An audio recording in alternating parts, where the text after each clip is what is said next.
षटतिला एकादशी व्रत कथा।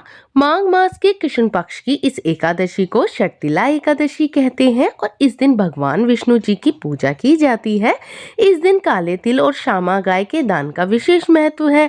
शरीर पर तिल के तेल की मालिश, तिल से जल स्नान, तिल जलपान, तिलों के पकवान का इस दिन विशेष महत्व है। विधि पूर्वक यह व्रत करने वाले को सभी रोगों से मुक्ति मिलती है और साथ ही सभी सुखों में उसकी वृद्धि होती है। तो आइए कथा को प्रारंभ करते हैं। षटतिला एकादशी व्रत कथा।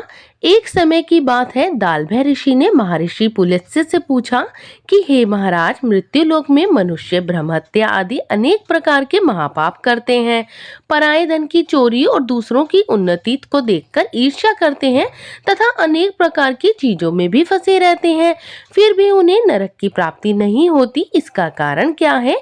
ना जाने वह कौन सा दान तथा पुण्य वे करते हैं जिससे उनके पाप नष्ट हो जाते हैं।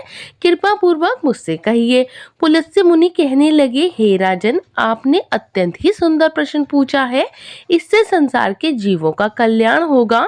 ब्रह्मा, विष्णु, रुद्र तथा इंद्र आदि भी इस गुप्त भेद को नहीं जानते, परंतु संसार के भले के लिए मैं आपको यह सब सुनाता हूँ। माघ मास के लगते ही स्नान आदि से शुद्ध हो और इंद्रियों को वश में करके काम, क्रोध, लोभ, मोह, अहंकार, ईर्ष्या, अभिमान आदि को त्याग कर भगवान का स्मरण करना चाहिए। पुष्य नक्षत्र में गोबर, कपास, तिल मिलाकर उपले बनाने चाहिए। उन उपलों में से 108 बार हवन करना चाहिए। उस दिन मूल नक्षत्र हो, साथ ही एकादशी तिथि भी हो तो श्रेष्ठ है। स्नान आदि नित्य क्रिया से निर्वृत्त होकर देवादि देव श्री भगवान विष्णु जी का पूजन और एकादशी का व्रत करें। रात्रि को भगवान का जागरण करना श्रेष्ठ है तथा दूसरे दिन धूप, दीप, नैवेद्य आदि से भगवान विष्णु जी का पूजन करके खिचड़ी का भोग लगावें और भगवान विष्णु जी का पूजन करके पेठा, नारियल, सीताफल और सुपारी सहित अर्घ्य देते हुए उनसे विनती करें कि हे भगवान, आप दीनों को शरण देने वाले हैं तथा संसार के सागर में फंसे सभी प्राणियों का उद्धार करने वाले हैं।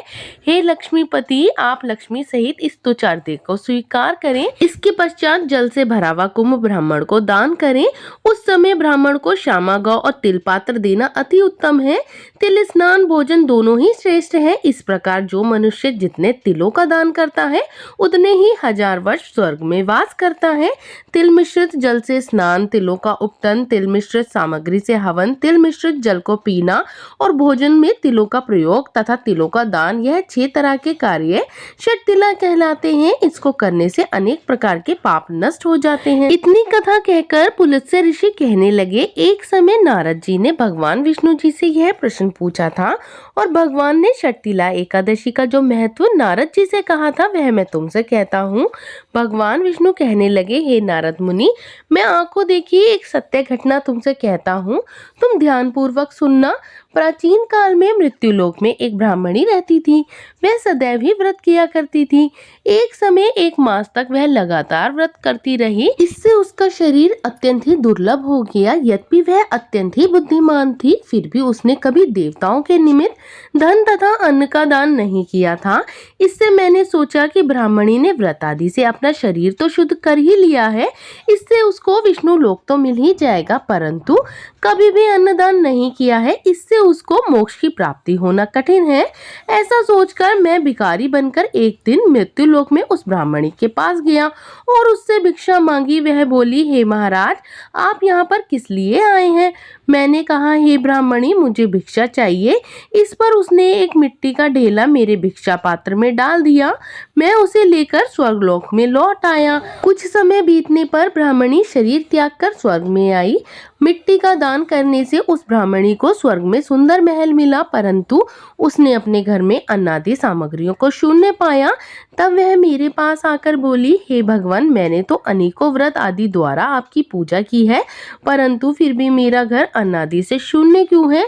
मैंने कहा, तुम पहले अपने घर पर जाओ, देवताओं की स्त्रियां तुम्हें देखने के लिए आएंगी और षटतिला एकादशी का पुण्य और विधि उनसे सुन लेना, तभी द्वार खोलना। भगवान के ऐसे से वचन सुनकर वह अपने घर पर आई। जब देव स्त्रियां आई तो उसने द्वार खोलने के लिए कहा तो ब्राह्मणी बोली, आप मुझे देखने के लिए आई हैं तो सबसे पहले शर्तिला एकादशी का महत्व कहिए। तब उनमें से एक देव स्त्री शर्तिला एकादशी का महत्व कह सुनाया।